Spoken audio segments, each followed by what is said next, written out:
every time that I would try to do a British accent, British people would look at me and go like, are you taking a piss? Like, are you trying to joke about my accent? And I'm like, no, I'm trying to change my accent. Please bear with me. But there seems to be no admiration or respect for that. They just take it as mocking.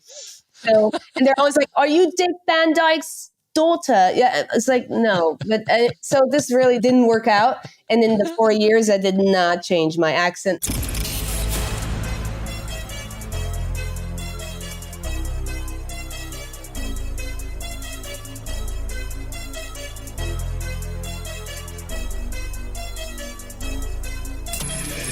This is the Maverick Show, where you'll meet today's most interesting real estate investors, entrepreneurs, and world travelers, and learn the strategies and tactics they use to succeed. And now, here's your host, Matt Bowles. Hey everybody, it's Matt Bowles. Welcome to the Maverick Show. My guest today is Rosanna Lopez. She is a location-independent digital marketing expert that helps businesses sell more by setting up and running their affiliate marketing programs and their paid search advertising. Born and raised in the Netherlands, Rosanna did her MBA in Barcelona and has now been a full-time digital nomad with no permanent base since 2015. She travels the world with carry-on luggage only, has lived in over 45 different countries, and speaks 4 languages fluently: Dutch, Portuguese, Spanish, and English, in which we'll be conducting this interview today. Rosanna is especially passionate about building nomadic communities, both online and in person, which she has done all around the world, including co-founding the Lisbon Digital Nomad Meetup, which is now the largest meetup group in the country of Portugal with over 9,000 members. Rosanna, welcome to the show. Hey, Matthew. So I'm super excited to have you here. Let's talk about where we are today. Unfortunately, we're not in the same place, because if we were, we would definitely be sharing a bottle of wine. But I have just opened a bottle of Bordeaux, which I'm going to be drinking through this episode. And I am currently based in Asheville, North Carolina, on the East Coast of the United States. Where are you today, and what are you drinking? So I am in Lisbon right now. I've been here for 6 months, and what I'm drinking. So I was just at a lunch, and someone brought a beautiful Don Julio Reposado tequila. And because of that, I can't go back to wine. So I've already had some tequila. I am finishing the last little bit of mezcal that I have at my house. And after that, I'll probably move to my own tequila that I have here. But yeah, it sounds hardcore, but I just like nipping it really slowly. I appreciate it. And I also really appreciate a good mezcal, which I learned to appreciate when I lived in Mexico, because I feel like before I spent extended time in Mexico, I was not very familiar with mezcal. I was familiar with tequila, of course, but mezcal is really something quite special, especially when you get a really nice mezcal, which it sounds like you have today. Have you been to Oaxaca? I have not, unfortunately, no. I'm excited to go, though. That's the source of this beautiful golden water. Can you describe mezcal for people that haven't had mezcal? Can you sort of explain what it is and maybe what people might want to look for if they're trying to find a good mezcal? Yes. So actually, the easiest and quickest way to help you understand what it is it's kind of like a tequila. It comes from the maguey, which is a plant, similar plant to what tequila is made of. And it's got a smoky flavor. So the plant actually gets burnt in a pit. And this is what gives it the smoky flavor, because this plant just, it's so sweet when you burn it. It starts caramelizing on the inside, and then they ferment it, and the whole process goes pretty similarly to other liquors. But yeah, that's what a mezcal is. And Oaxaca is one of the regions where it comes from. It's amazing, and it goes perfect with spicy Mexican food. So spicy Mexican food and really good mezcal is just like a dream evening that could just last forever in Mexico. Completely agree. Well, let's talk a little bit about your background. I want to go way back and ask you about growing up. You were born and raised in the Netherlands. Can you talk a little bit about that? And growing up, where did your interest in travel come from when you think back? If anyone knows The Hague, I'm from a shitty town close to The Hague. It's very boring. Nothing goes on there. I lived there until I was about 23.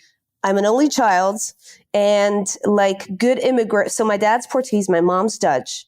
And like good immigrants, we would go to Portugal as often as possible, at least 2 times a year, but most of the years 3 times a year. But only after I moved to Barcelona did I start traveling a bit more. That's, I guess, where it started. So let's talk about Barcelona, because that is one of my other favorite cities in Europe. Love Barcelona. I go there whenever I can, even if it's just a quick stop through for a couple of days.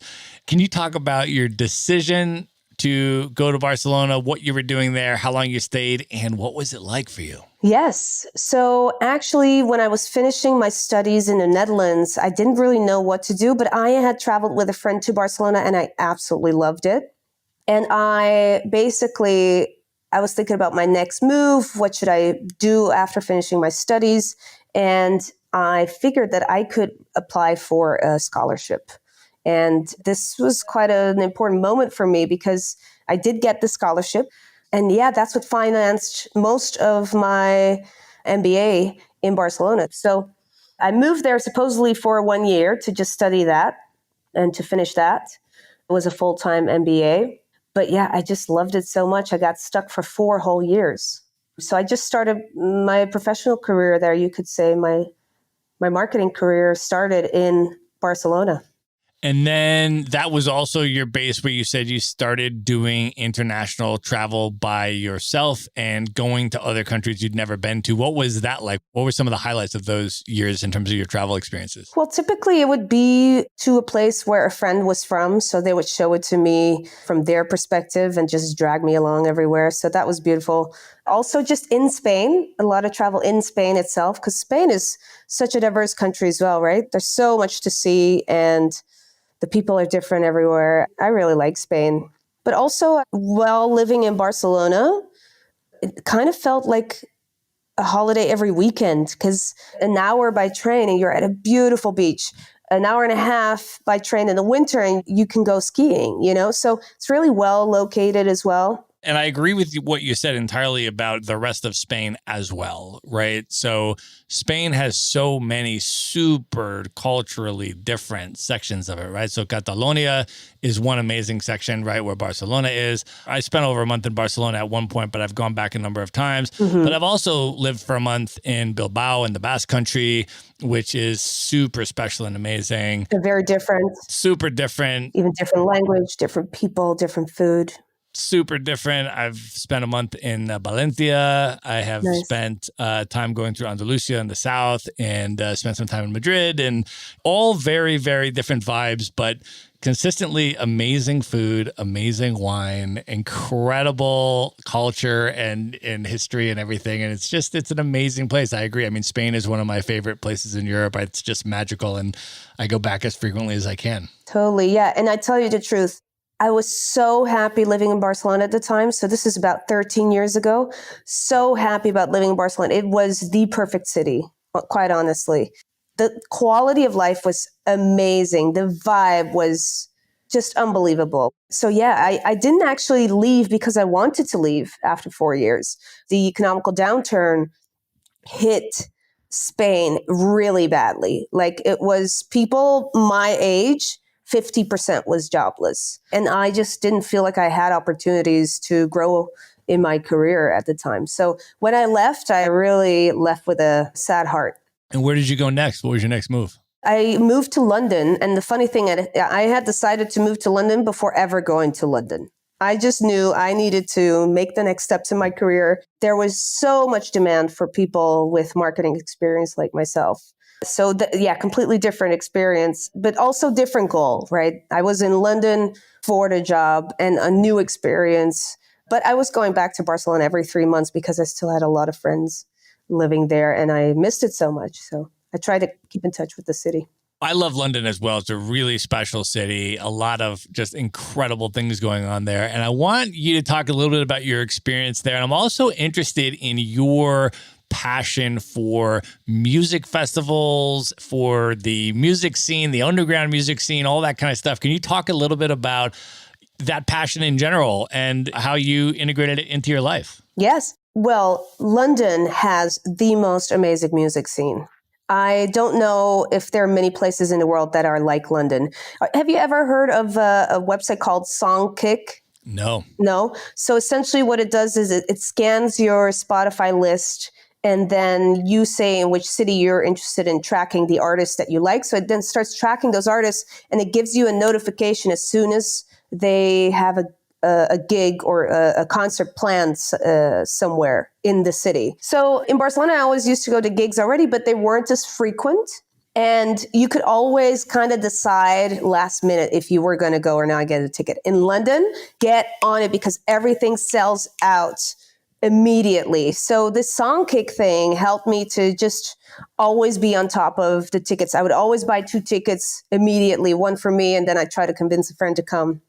And actually, at some point, I met a girl who had a very similar taste in music. And the music I'm mostly interested in is just indie bands, singer-songwriter, maybe some synth pop or something. I like that kind of stuff. And all the bands that I was tracking, indie bands, I was just obsessed with trying to find like a new band that only has like 1,000 followers yet or whatever, right? And these play all the time in London. So yeah, and I luckily found a friend who had very similar taste as me. So we were just going twice a week, I'd say. Let's say once a week on a bad week, but sometimes 3 times. We were just going. It was like, Thursday, we're going to this place. I've got tickets. Okay, cool. Who are we seeing? I don't remember.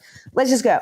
So yeah, I just saw so many gigs. And it was just, that really rocked my world in London. The other thing I want to ask you about on the music scene that you have mentioned to me that I had never heard of before you told me about it is the So Far Sounds sessions that you somehow find and attend around the world. Yes. Can you explain what those are and how that works? Yes. Anyone who loves going to see live music or discover new music or go to concerts, I recommend you to look up So Far Sounds. So think sofa with an R. And then sounds. But So Far Sounds is the thing where you sign up for. In most cities, it's once a month, but it started in London because the person who started it was frustrated with the fact that he would go to a pub to listen to live music and people were just talking over the band. So he was like, I want to create a space where people just sit down, stop, don't look at their phones, don't talk with each other, just listen to a band, right? So the concept is this. You sign up, you only know the date, you sign up, you don't know who's playing. Then as a lottery, you're going to either get a ticket or not.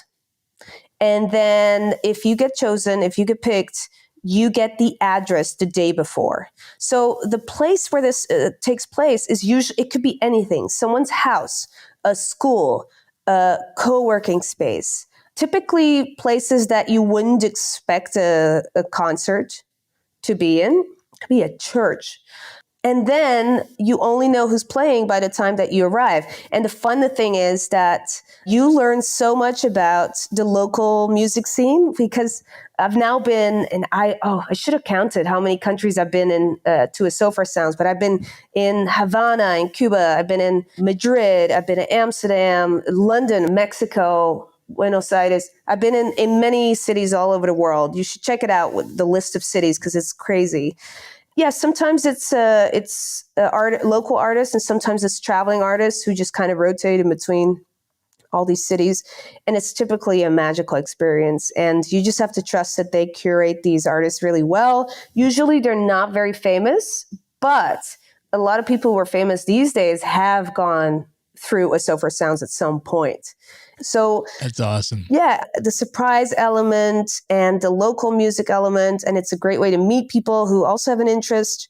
There's always cool people hanging out at So Far Sounds. So I definitely recommend it for anyone who loves gigs, and especially if you're traveling. That's amazing.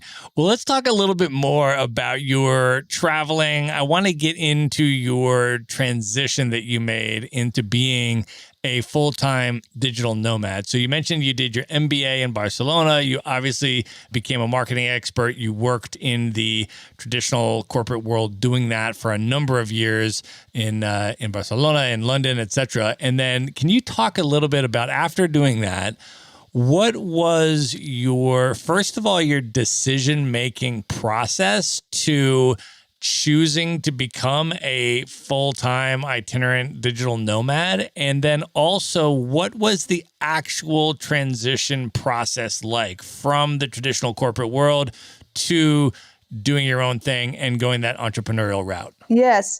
So London, there's a lot that I like about it, but there was a lot that I didn't like about it. So one thing that I hated is the commute, for example. And I was always working so hard. I had read about Nomad List, and I was just looking around there and just seeing a bunch of cities where the cost of living was the same as what I was paying for a room in East London, sharing a house with some people. And I was just like, wow, this is just crazy. Like, I do online marketing, for Christ's sake. What am I doing commuting to an office every day? I just kind of clicked in my head. And then I thought, like, wow, there's still so many places that I haven't traveled to. And obviously you always have limited time in terms of holidays when you work in the corporate world. And especially a lot of those days would often go up to me visiting family. So I didn't even really have that much time to travel to new places. And then I just thought, okay, I'm just going to try this. So I had never freelanced before. I had also read the 4-Hour Work Week, and then that sparked kind of like, I think what that book did for me is change how I perceived time and the value of time. It's just so logical, but this really made all the sense for me. Where Tim Ferriss says that he's just super overworked. He is just, on the verge of breakdown. And then he realizes that his top 4 or 5 customers make up 80% of his income, and that he's just answering customer service emails and taking care of logistics all the time, just working.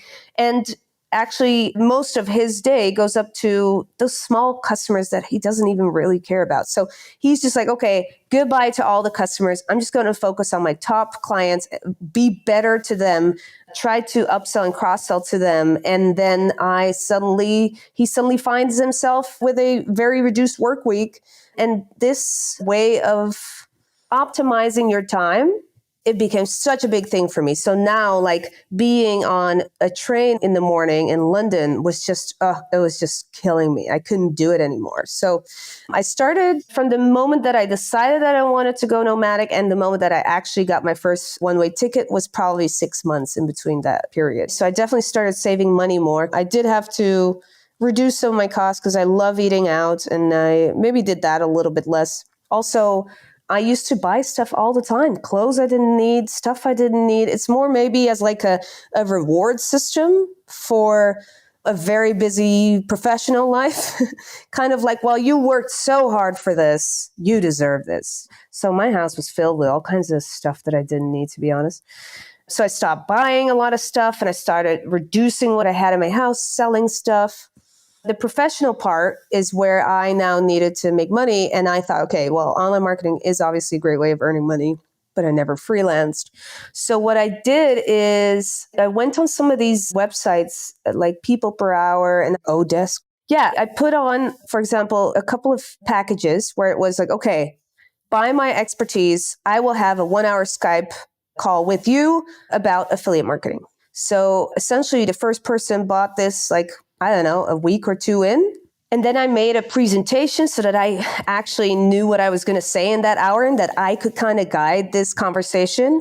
And now I also had something to deliver afterwards, like as notes, right? So by setting really low expectations on these websites and then over delivering, because I had so much experience by now, I could see that these people actually wanted to hire me for more stuff. Now that I had this confidence, and I by now also made my personal website, rosanalopez.com, I quit my job. So essentially, I now had a client on day 1 of my nomadic experience. So I basically had a 20-hour contract. I was going to do affiliate marketing for them, and it was financing my travels and my life. So that's the transition, more or less. One of the things that you sort of alluded to was your reduction in consumer spending as you started to move into this transition. And I know you are now a minimalist that travels the world with carry-on luggage only, as do I. And I would really be curious about how you transitioned to there, because I can tell you when I first left the United States, I did not have carry-on luggage only. I had an obscene amount of luggage. Okay. It was ridiculous. And then I eventually downsized to carry-on luggage. And now it's like, I mean, that is just like such an unbelievably valuable and fulfilling part of my lifestyle. Isn't that great? It's amazing. How long does packing take you? Oh, gosh. I mean, I don't know, less than 30 minutes for sure. Yeah. Isn't that a liberating feeling that you can go anywhere at any given time? In London, it's just so easy to spend money and buy shit you don't need all the time. You earn well, and then you work hard, and then you reward yourself with stuff you don't need. I just realized that, I don't know, I just, at some point, I was researching stuff about how other nomads were traveling and whatnot. And I was like, yeah, I don't need all this shit. So I made all kinds of mistakes in the beginning, too many shoes, stuff that didn't match. So as a woman, you still want to, I don't know, I want to look nice sometimes, right? So I like to pick the clothes that I have that I can combine easily. So for example, I have one pair of black pants, especially in Europe, that combines with all my shirts. I actually have a pretty impressive vintage shirt collection, may I say. So combining stuff. So I have a black skirt that also works with the shirts and with the other stuff that I combine it with, so that I can be very clever about what I wear. It is carry-on, but it is quite tight. So I have to be really diligent and really careful about how I roll stuff. I use cubes to condense it even more. Are there any cool gadgets that you travel with, Matt? Oh, plenty. I mean, I travel with, for example, an on-bottle wine aerator. Oh. I travel with a portable espresso maker at all times that makes real espresso. Oh. Is it AeroPress or no? No, because as far as I'm aware, AeroPress does not make real espresso. It's like, that's like one of those stovetop things. It's more like an Americano kind of thing. Well, I mean, to make a real espresso, you need to have 16 bars of pressure by definition, right? Wow. And so you can't get that on a stovetop, right? And so the espresso maker that I use is called a Handpresso, is the name of the brand. And what it is, you can actually use it without electricity, which is amazing. It has a bicycle pump technology where there's actually the handle comes out and you pump it up like a bicycle pump, and it actually pumps up the gauge on the machine to 16 bars of pressure, at which point all you need is boiling water and then, of course, your espresso. And you can either use pods, like Illy pods, or you can use ground espresso. Okay. And all you need is boiling water. So literally, if you're at a campfire, you can get boiling water. If you're on an airplane, you can get boiling water. Obviously, if you're in an apartment or a hotel or something, of course you can. So anywhere you can get boiling water, you can make real espresso. Comes out with crema and the whole thing. So and it's quite small. Do you think you're a little bit of a coffee snob, Matt? It's really interesting because I don't know that my coffee taste is actually that sophisticated. I am an espresso drinker. It's the only thing I drink. I never order anything other than straight espresso with nothing in it. That is all I order ever, right? So if I'm in Colombia, if I'm in Italy, like no matter where I am, that's the only thing I drink. I don't ever do a cappuccino. I don't ever mix it with anything. I don't ever put additional water to make an Americano, like never. It's just straight espresso. As a result, and I always do dark roast. Okay. Which I learned in Colombia. They think I'm very pedestrian because I went to this coffee tasting in Colombia, and they were explaining that the more sophisticated, complex types of flavor profiles are all medium roasted, right? Because that's what brings out the different floral notes and all these different flavor complexities come out in the medium roast. If you dark roast it, basically all you're doing is you're burning out all of the flavor, and then you have this dark roast of coffee. And of course, I love dark roast, right? I raised my hand in the middle of this coffee tasting, and I was like, are you saying that all of the people in the entire country of Italy are basically unsophisticated? Yeah. have unsophisticated coffee palates. And the Colombian guy looks at me. He's like, yes, I am. But I know what I like. And so I bring my espresso maker with me. But let's talk about some of your travel experiences. I would love to get your take. I know you have been to Carnival in Rio, as have I. And I would love to get your take on that and how that experience was for you.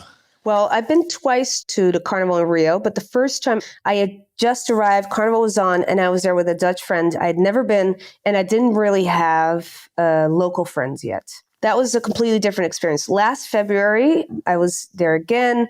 I could connect with my friends that I made previously, and I still don't really have words for it, Matt.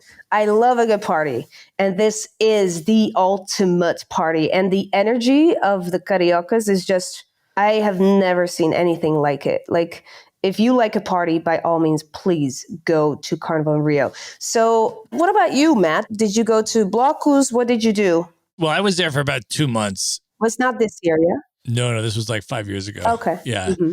And I wanted to go to Carnival, and then I also wanted to be in Rio during not Carnival time to see it at a more kind of normal time. But yeah, Carnival, I mean, it was amazing, right? So you have all the street parties and everything. And then we went to the main event at the Sambodrome, right? Mm-hmm. Which you buy tickets for. And it is just like completely bonkers. I mean, they've got these samba schools, right? These massive, like 5,000 person dance troops that have been training literally for 364 days for this, right?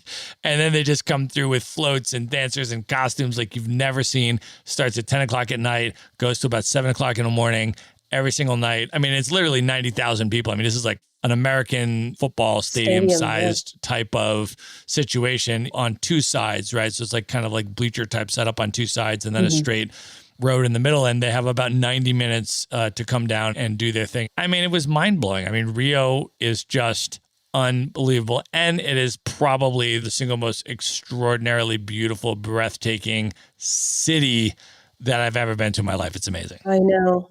Totally. I don't know how many parties I must have been to, but I was on a roll, I tell you. And I was working my ass off as well. So this was quite a tiring period in February. So I am just so incredibly lucky to have such cool local Carioca friends who are interesting, politically engaged, open to, all colors and backgrounds, and they know people within the LGBTQ community, or, they know the block is where the cool kids hang out, basically, right? So I would get all the tips from them, and then we'd go. I always say I love mornings, but only if I stayed up long enough to experience it. But in this case, some of the best parties were super early in the morning. So there were parties where they were kind of illegal. So you'd have to check this particular account on Instagram at 4 a.m. and then you'd head there at 5 a.m. And I never thought that I would be able to even get up at those kind of hours unless it's for a flight or something. But clearly, if it's a party, I'm game. So yeah, I ended up actually going more to morning and day parties and then sleeping at 10 p.m. and then going to, the next parties the next days. So, but it's just such a beautiful experience. Cariocas, man, they must be some of the funnest people in the world. They're always down for a party. There's music, there's dance, there's singing. Just the energy for life is something that I don't know if I have experienced it to that level anywhere else. And just being in there and absorbing that is the most beautiful thing. I agree. I recommend Brazil to everybody. It is one of my favorite countries in the world. Well, I know another festival that you've gone to that I have not yet been to is the Lantern Festival in Chiang Mai in Thailand. And I want to just ask if you can just explain what this is for people that have never even heard of it or seen pictures, explain what it's like. And then I would love to hear about your experience there because it's totally on my bucket list. Well, Loy Krathong is the name. Loy Krathong feels like a New Year's Eve in Chiang Mai.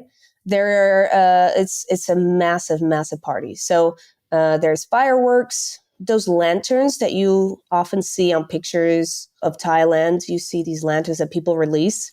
those are released on, like Loy Krathong, one of the days, it's all about releasing flowers into the river.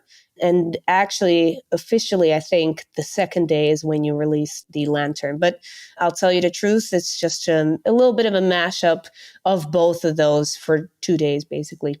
I believe the thought of it's not about making the lantern go. It's not about making a wish. It's about letting things go, letting negative things go or letting anything that you need to let go to just send that off with the lantern. Actually, the first time that I went to Thailand, it's funny because I didn't even know this was happening. I was in Bangkok and someone asked me at the hostel, a Thai person was like, "Oh, where are you going next?" I was like, "Oh, I'm going to Chiang Mai next." And they're like, "Oh, for Loy Krathong." And I'm like, "No, what is this?" But yeah, that was perfect timing. And so yeah, when I arrived in Chiang Mai for the very first time, I got to experience that. And I think I've been to 3 Loy Krathongs in the meantime. So yeah, That's like amazing. New Year's Eve, but it's in November typically. That's so awesome. I have actually spent a few months in Chiang Mai, but I've not been there for the festival. So I really want to get back for that because it's such an amazing city. I want to ask you some more general questions about how you roll, how you travel. And I know that one of the things that you've mentioned to me that's important to you is that when you are in a place, you try to learn the local accent, the local slang specifically.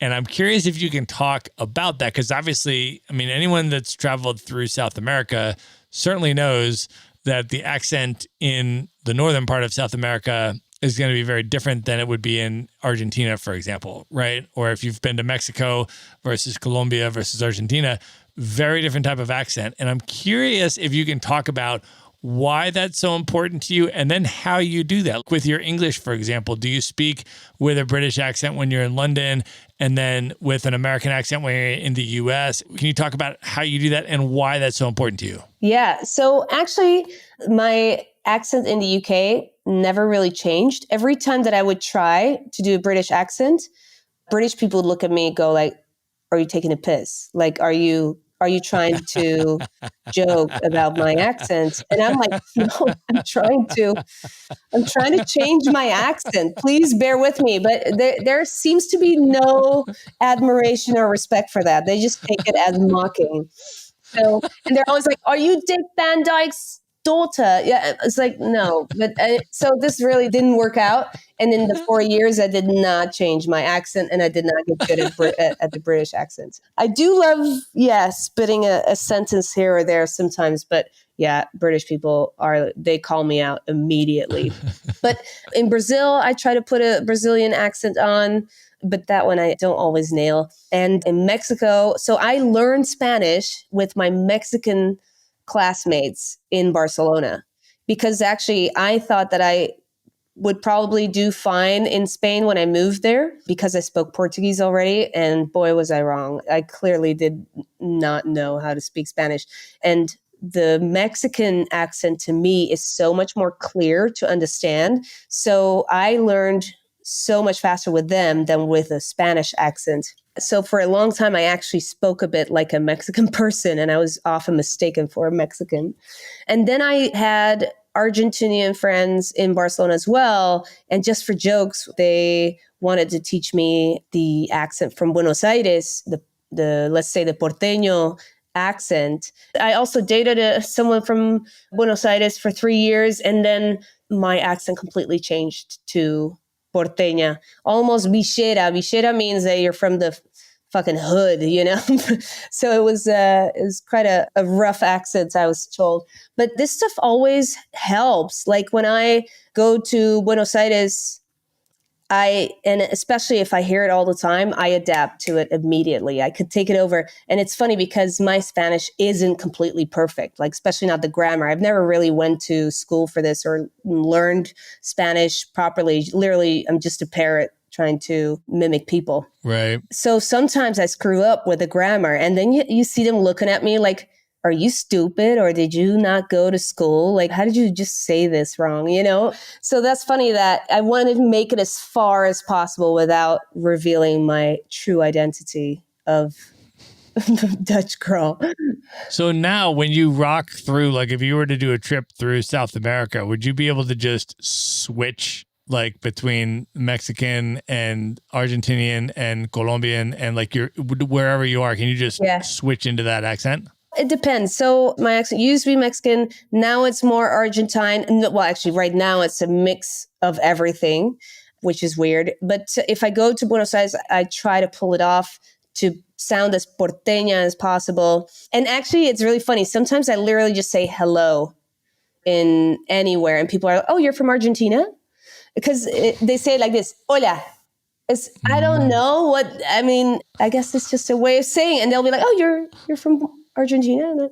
So that's always funny. But I went back to Mexico last time, and I asked my friend at the end of our stay. I think I stayed there for like 2 months. I was like, "Well, this is not the last time I was there. This is the first time, maybe." I was like, "Tell me the truth.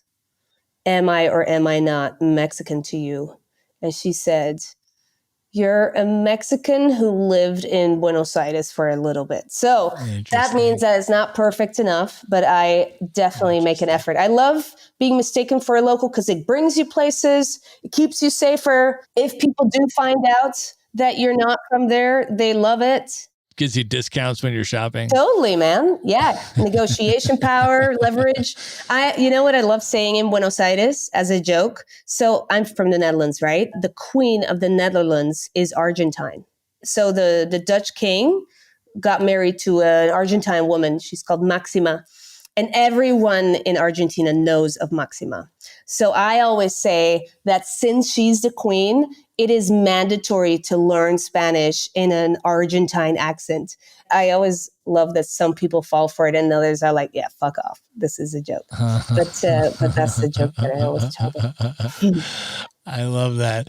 Well, the other thing that I think is really interesting about you is that in addition to your passion and interest in traveling to other countries and learning those other cultures, you also pay very close attention to subcultures that exist within those cultures. And I know you're a big fan of the drag shows, for example, and things like that. Yes. And I'm wondering if you could start off maybe just talking at the macro level about what is it about subcultures in particular that is interesting to you and that you find fascinating.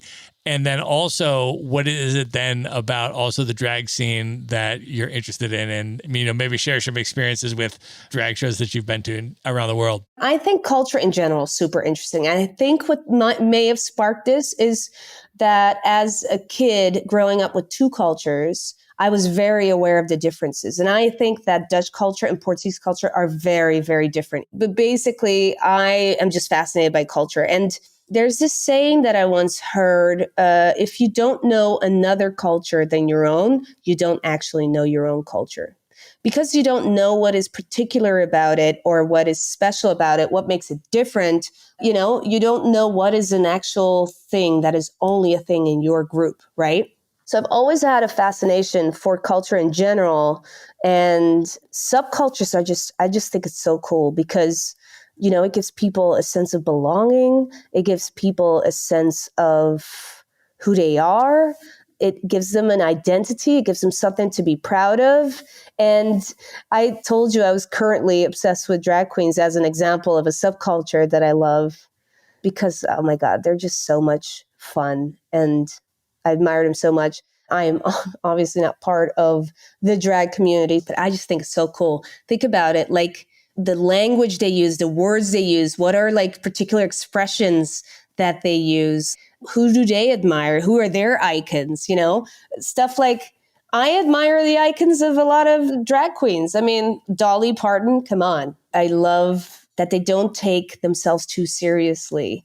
And they are usually super creative with their looks and what they bring to the runway or to their comedy or whatever type of drag queen they are. And they're just shapeshifters, Some of these men look more feminine than I will ever look if I tried really hard, I think that's just so amazing. The shapeshiftery that goes on.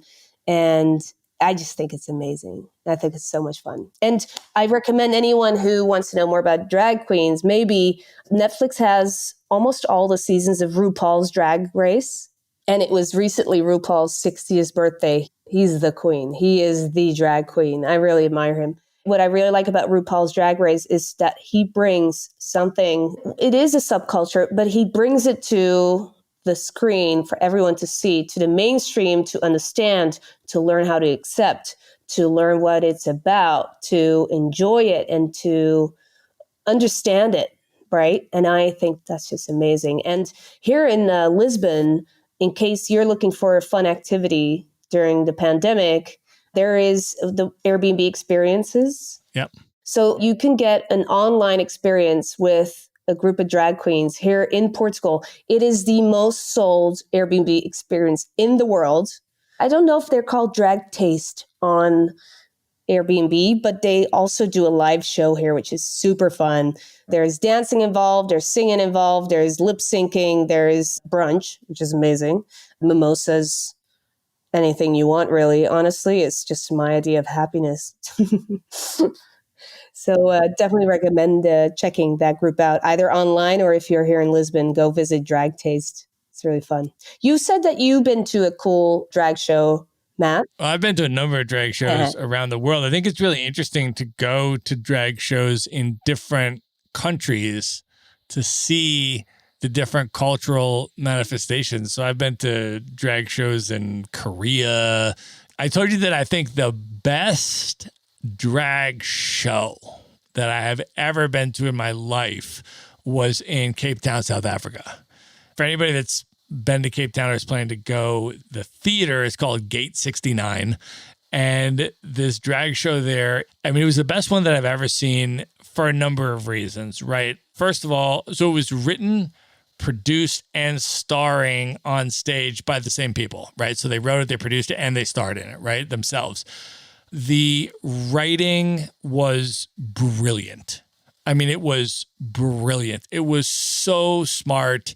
It was hilarious, but it was also like really socially and politically poignant. Like they really hit like real social issues in terms of gender stuff and all that and identity stuff. And also it was very funny. It was comprehensively well written.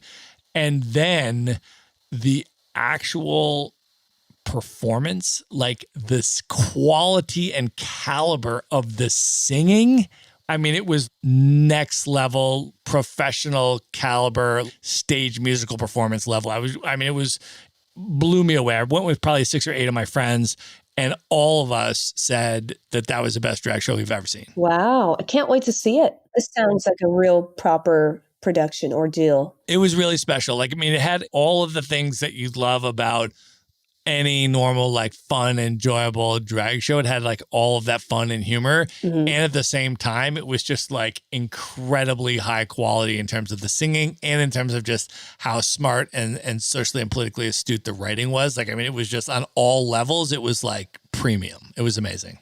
Yeah. It must be really hard that very first time that you get in drag and either you step out of your house or the club into normal world, in a world where very often this stuff isn't really accepted. And actually, a lot of drag queens and trans people suffer a great deal of violence because somehow some people get upset by this, right? Even though it doesn't affect them in any way.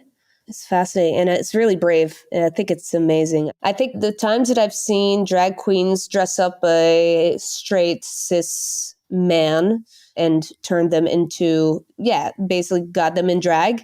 The feedback is usually they feel so empowered and they feel so much admiration.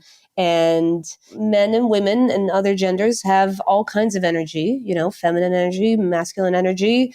And this is something that we can explore without having to be uncomfortable or feel shame or be unsure about our sexuality. If you know who you are and what you like and what you believe in, and more power to you. It could be a cool experience. Well, in Carnival in Brazil, like for people that have never been, like it is amazing. Like in terms of how much gender bending through costume there is, during this particular festival. I mean, it was amazing. It's just an all around sensory experience where you're just looking around and you're trying to take in everything that's going on. And then like all of this really substantive and interesting stuff that's happening, where you're trying to like analyze things at the same time. I mean, it was just unbelievable. So I recommend that everybody go and you'll be able to see some pretty amazing things. At least start with a tutu. No, that's the very least you could do. So let me ask you this, Rosanna, before the pandemic, let's just say, not taking COVID into account, what was your ideal lifestyle structure, your travel cadence? How would you choose where to go and how long to stay?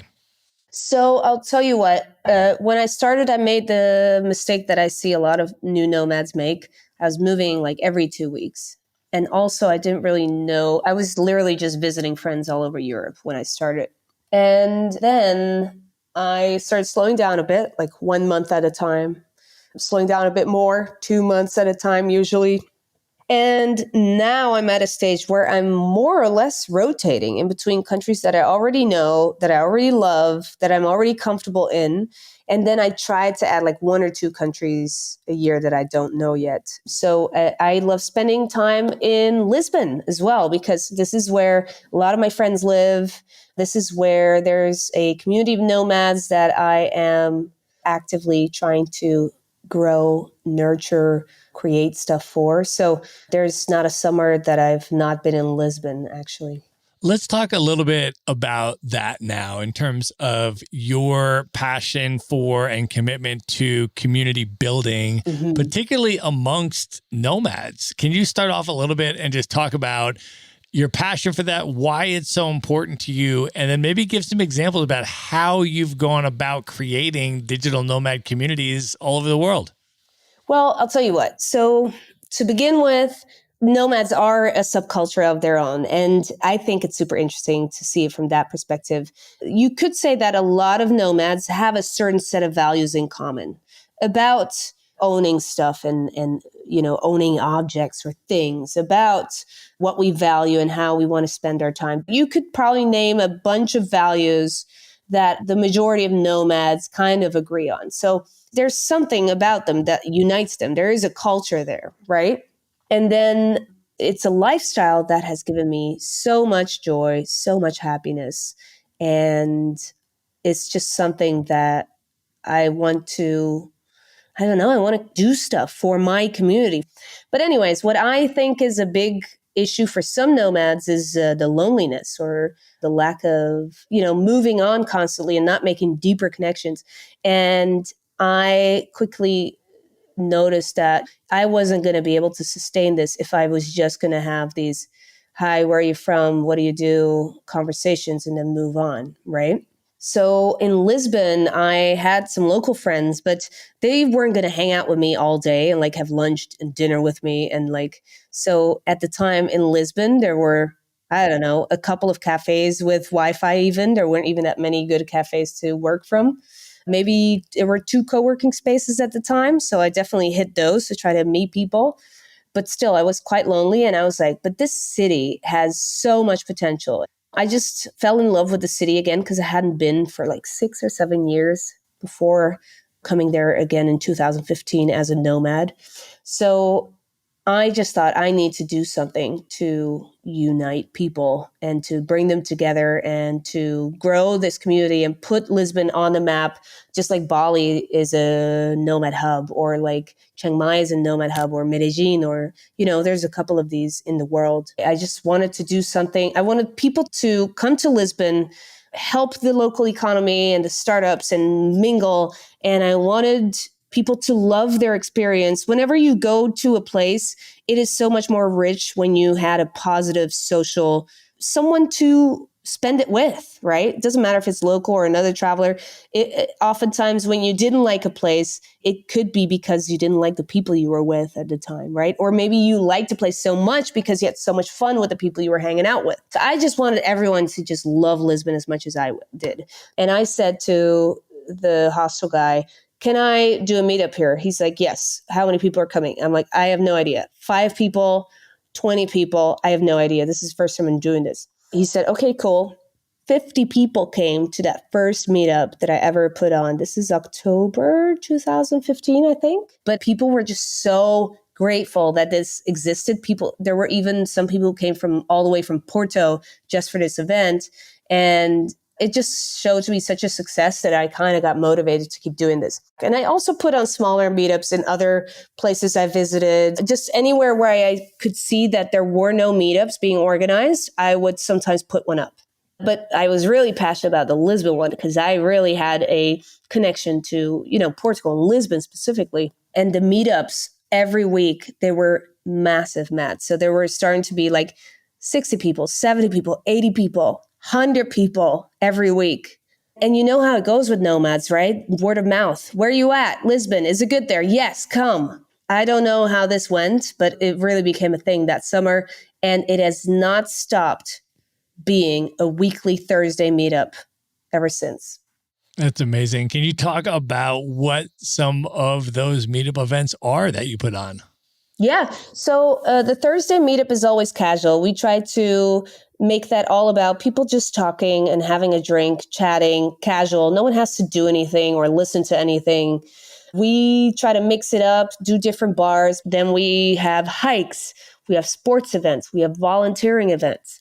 We have dinners, storytelling night, also comedy night. And luckily, anything we put up so far, there's always people who love it and who want to come, and it always fills up. So this is why we're trying to do as much as possible so no one has to be lonely in this city.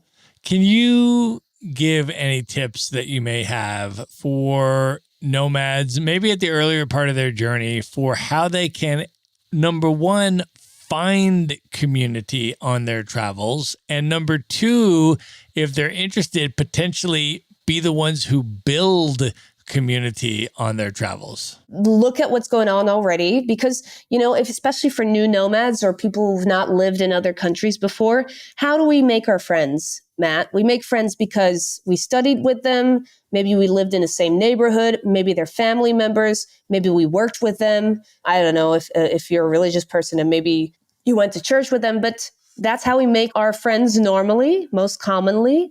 And I think we now, with all these amazing platforms and even Facebook, we have the opportunity to connect with people based on our values or hobbies or interests, right? So I think that it's a good idea to, if you're a new nomad, check out the local Facebook pages that are like, I don't know, Medellin Digital Nomads, Mexico City Digital Nomads, Chiang Mai Digital Nomads. Look if there's any events going on, or ask if it's not clear if there's anything going on. Go on meetup.com. Yeah, I mean, some countries have different platforms that are more common, sometimes Eventbrite. Yeah, maybe there's some other forums where you could look in different countries.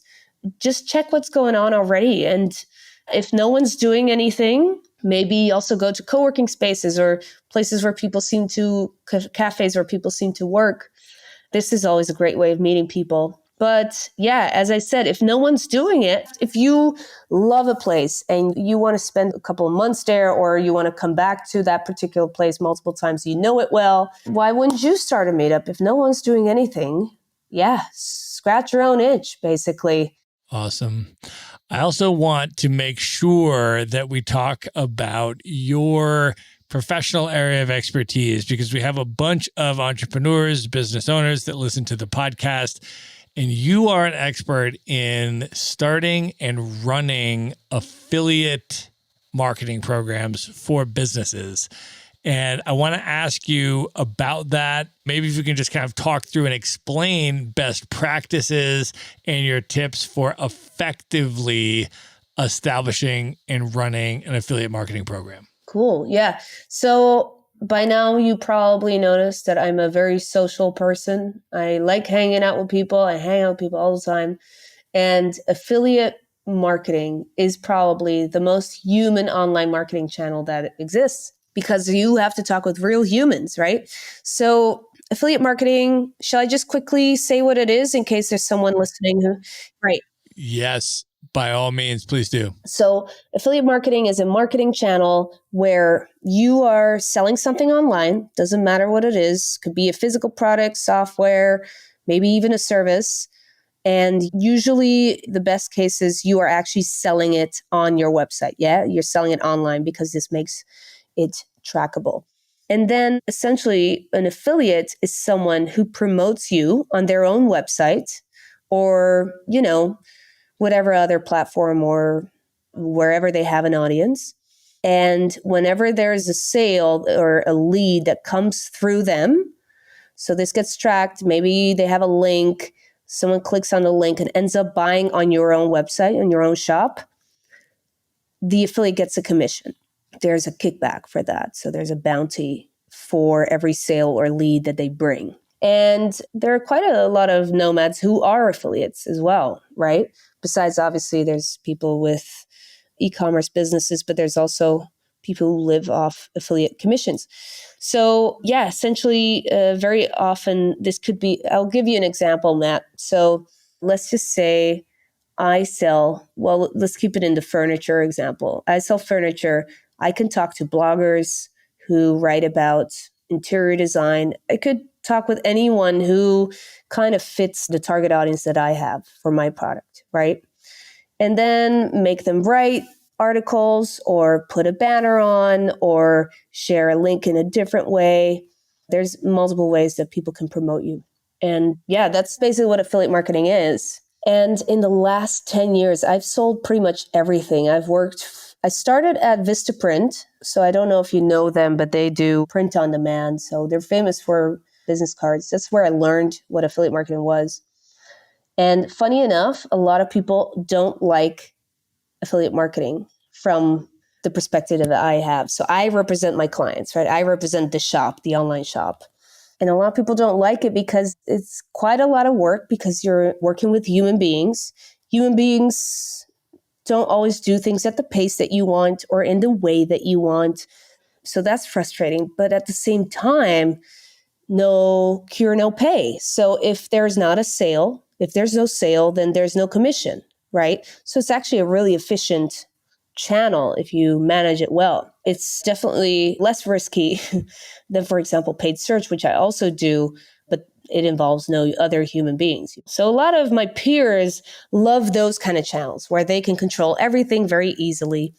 I love the channel where I talk with human beings on a daily basis, where I have to convince them to do something for me because I'm not paying them up front. Remember, this changes the dynamic completely. I'm essentially asking for favors here, right? And I'm asking them to give me a chance, to give my brand, the brand that I represent, an opportunity and to believe that they're definitely going to earn something at some point. So that's what I enjoy about affiliate marketing. And affiliate marketing can be done in multiple ways. So there are affiliate networks where everything gets tracked. Tracking is absolutely vital and important in this channel because if there's no tracking, then there's no fair remuneration, right? There's no way of knowing who gets what, when. And in these networks, a lot of affiliates join and a lot of merchants join, and they can basically, that's where they can find each other, and tracking all takes place over there. There's definitely some benefits to it. There's also some downsides. And then a lot of small businesses tend to just do an in-house program, which means there's no network involved. There might be some tracking software to take care of the tracking and to make sure that we know who should earn what at what point. In the last few years, I've mostly been working with programs who do it directly. And I did say small businesses tend to do this, but I also have worked with very big businesses who do this on an in-house basis. I'm curious, in your experience and all your time doing this, what are some of those highly leveraged and effective tactics to really getting results and optimizing your affiliate marketing? So I'll tell you what, there are a lot of websites out there that are kind of like easy affiliates. And along the years that I've worked in this, at some point I got a bit bored of the idea of always having the same types of website promote you. So for example, something that's really easy to do as an affiliate marketer is to just say, or an affiliate program manager, what I would be in this case, is to just talk with all the coupon code websites, get them on board, give them a coupon code, and then promote whatever brand you have. Yeah. Cashback websites, the same. Very easy. It's easy for me to see results, But also a lot of businesses just don't want to be displaying their brand that way, like in a discounty kind of way, right? I've worked with a lot of fashion brands like Tommy Hilfiger and UGG and River Island and Uniqlo. These people did not want to be associated to discount or, cheap. And what they wanted really was bloggers and actual content creators, YouTubers, people who write reviews or who show the product in a way that really convinces someone to buy the product. So a lot of my peers, not everyone, get demotivated by this fact that it's always the same goddamn coupon code websites. I just try to listen to what the clients want, and they want content creators. So I focus on getting content creators on board, bloggers, video makers, sometimes Instagrammers. And some of these people are obviously active amongst different platforms. They have a blog, but also Facebook page or like Instagram, etc. But anyways, what I do when I have a new client, and let's just assume that all the tracking is already in place, I first make sure that I do competitive research. I look at what the commissions are that other competitors are offering, what are their cookie window. A cookie window is if, as a customer, I'm browsing and I'm clicking on an affiliate link and I go to, let's say, TommyHilfiger.com through that link, it's now tracked. If I buy within, let's say, 30 days, and the cookie window is 60 days, then this counts as a commission for that person who brought that customer in. Yeah, so the cookie window is how long you're going to get remunerated for that click or a purchase that happened after that first time that you clicked. So how long is the cookie window? What are they offering? Are they offering coupons, or what are the tools that they're offering to make life easy on their affiliates? That kind of stuff. Then after knowing what that is, I establish what a fair and competitive commission would be. And then I start going to work. So the biggest part is recruiting, activating, motivating affiliates to do the work for you, right? So the first step would be recruiting. What I like doing is basically spying on my competitors first, who is already writing about them, about my competitors. And the way to do that is to just use some tools that SEO people tend to use. So you can just go to, for example, Ahrefs, get all the backlinks of your competitor, check which ones look like affiliate links. So sometimes you can see a little bit something in the URL that has some sort of a reference or a number, or it says sometimes AFF, or it could be anything. You just have to look at what it could potentially be, what looks like an affiliate link. Yeah, and that's easy because now if I reach out to those sites, they're already an affiliate of a product that they're familiar with. It's easy for me to pitch, right? It's easy for me to say, hey, if you like that product, you might also like our products or services. And, so basically, yeah, that is super low hanging fruit. Just get affiliates who are already familiar with affiliate marketing and who are already familiar with the niche or product or service that you're in. The other step that I would do is just Google stuff that is super relevant to your service or product. What are people Googling, and who are the blogs writing about this, right? Just scrape the shit out of it. Get a scraper tool, scrape the first 2 or 3 pages of Google, and obviously check which ones are relevant, and then find out what their email addresses are. I usually get a VA to do that because that's a lot of clicking and copying and pasting that I don't want to do. But, let's just assume you have a new business and you don't have the funds yet to pay someone else, even though VAs are very affordable these days with geo arbitrage, I would say. But yeah, just get those contacts and email them. There's also tools for you to kind of mass email without it looking like a mass email. So I'm not talking about the MailChimps out there. There are tools out there like Gmass, for example, where you can send a particular email to a whole spreadsheet of contacts that you've now collected or your VA has now collected, and it will make it look like an individual email. So it's a little bit of a numbers game where you just try to convince as many people as possible, as early on as possible from when you launch. And that's what I would do if I would start a e-commerce or sell something online now. That's how I would start. Awesome tips. All right, Rosanna, at this point, are you ready to move in to the lightning round? Lightning round. Yeah, let's do it. Let's do it. The lightning round. What is one book that has significantly influenced you over the years that you'd most recommend people check out? Something that really changed my mindset a lot were the books by Malcolm Gladwell, especially Outliers.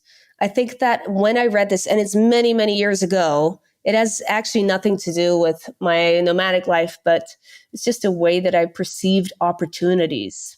One of the big takeaways for me at the time were just the question is, why are some people successful and others with literally the same skills or circumstances are not, right?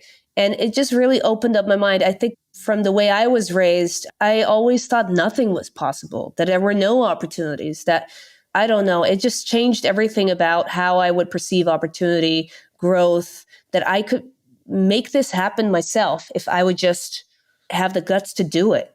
Awesome. If you could go back in time, knowing everything that you know now, all the lessons that you've learned, and you could give one piece of advice to your 18-year-old self, what would you say to 18-year-old Rosanna?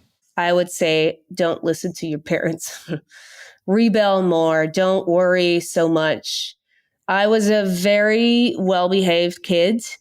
And even though my parents had the best of intentions, especially my dad was very protective and very restrictive. And I should have gone more against that. And if I would have rebelled more, I would have learned earlier on that I can do much more than I thought. Awesome. If you could have a one-on-one dinner with any person that's currently alive today who you've never met, who would you choose? Oprah Winfrey. Even though I don't even consume much of what she does these days, what a woman. I admire her so much. This is a woman who is one of the most powerful, richest women in the world, self-made, humble, has always tried to help people. I just think she's so amazing. All right, Rosanna, of all of the places that you have traveled to at this point, what would be the top 3 that you would say are your favorite travel destinations you'd most recommend people check out? Yeah, Thailand, Japan, fascinating experience. I love Japan. I can't wait to go back, learn more. It is like being in another world, and definitely name that one.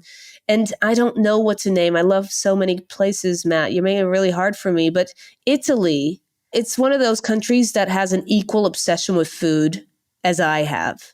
So I love that every town, every village has a specialty. And I love just driving around, going from place to place and have what they're so proud of. And to be honest, I don't think my palate is so sophisticated that I would know the difference between a tartufo from Pizzo or from the next town over. I don't think I would even know the difference, but they are so passionate about it. And it has beautiful places to see too. So yeah, Italy, even though it's a bit, maybe I guess an easy, a lot of people probably named this, I would still say it is beautifully diverse and has beautiful places and has great food.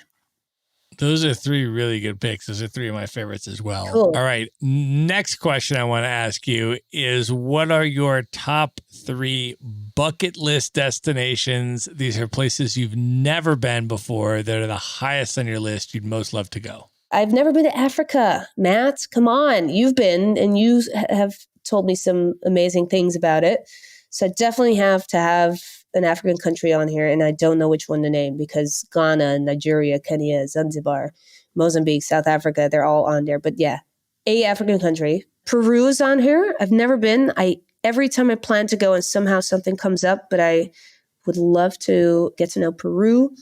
And I've never been to Puglia in Italy. Have you been? Puglia? No, I have not. I've been to Italy a number of times, but I've not been there either. Because every time I asked Italian people what the best places in Italy are, Puglia is always in their list. And apparently it's just amazing. So I can't wait to go there. Amazing. That's awesome. All right, Rosanna, I want you to let people know how they can find you, follow you on social media, connect with you, learn more about your business services, all that good stuff, how should people come into your universe? That's very kind. They could follow me on Facebook, Rosanna Lopez, or on Instagram at Rosanna Lopez. And rosannalopez.com for my business stuff. If you want to look at my experience, the services I offer in terms of affiliate marketing, affiliate program management and launch and that kind of stuff, as well as paid search, have a look over there, rosannalopez.com. But if you come to Lisbon, please come to our meetups. It will be lovely to meet you and to show you this amazing community that I'm so proud of. And I didn't highlight enough, Matt, how we are a team of 9 people these days, 9 organizers. So these are all people passionate or more about this community as I am. And this has all been teamwork. And we're all working super hard to make this happen. So come check out the Lisbon Digital Nomads. Go to meetup.com and find us there. And yeah, can't wait to meet you in person. Awesome. We are going to link all of that up in the show notes. So everything that Rosanna just mentioned, her website, the Lisbon Digital Nomad Meetup Group, and all the stuff that we've talked about in this episode is all going to be at one place at themaverickshow.com. Just go there, go to the show notes for this episode, and you'll see the direct links. Rosanna, this was amazing. Yes. Thank you so much for being on the show. Thank you. It was so fun to talk with you, Matt. All right. Good night, everybody. Be sure to visit the show notes page at themaverickshow.com for direct links to all the books, people, and resources mentioned in this episode. You'll find all that and much more at themaverickshow.com. Learn how Maverick Investor Group can help you buy cash flowing rental properties in the best U.S. real estate markets, regardless of where you live. Schedule a free phone consult today at themaverickshow.com/consult. Now you can buy rental properties with tenants and local property management in place, so you don't have to be a landlord or a rehabber. To get your questions answered and discuss how Maverick Investor Group can help you meet your real estate investing goals, schedule your free phone consult today at themaverickshow.com/consult. If you like podcasts, you will love audiobooks, and you can get your first one for free at themaverickshow.com/audiobook. Whether you want the latest best-selling